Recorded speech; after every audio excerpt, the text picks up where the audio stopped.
My name is Mumin Abdelhadi, and this is my presentation for C132 about malnutrition. Would you believe me if I told you that in the next 60 seconds, 8 innocent children will die because their diet fails to provide them with essential nutrients?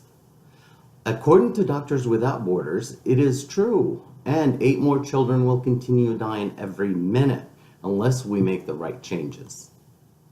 Although deaths from malnutrition have declined over the last century, it is essential to reform current practices in food availability and aid delivery because, 1, malnutrition can impact an individual's well-being across their entire lifespan, and 2, because it continues to affect a significant portion of the world's population.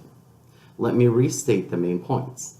1, malnutrition can impact an individual's well-being across their entire lifespan. 2, malnutrition will continue to affect a significant portion of the world's population.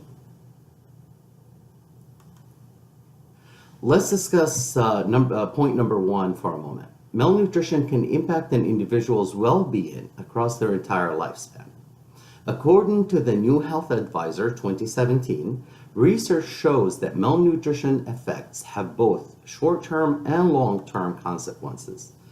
Malnutrition affects all organs. However, its long-term effects on the brain, the liver, the kidneys, and the heart could be irreversible. Also, weight itself, whether it's over, under, or normal, has little influence since nutritional health is measured based on properly balanced amounts of calories and nutrients. Point number 2, malnutrition continues to affect a significant portion of the world's population. Let's take a look at the visual aid first. This is a 2017 world map by UNICEF, and it shows that undernutrition contributes to nearly half of all deaths of children under 5, and it is widespread in Asia and Africa.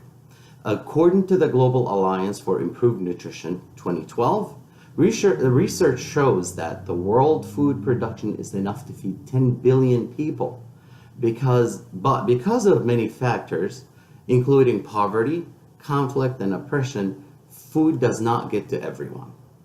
Also, as many as 2 billion people out of 7.1 billion people in the world that still suffer from various forms of malnutrition. Malnutrition is the world's top health risk, responsible for 11% of the burden of disease and the annual death of 2.6 million children.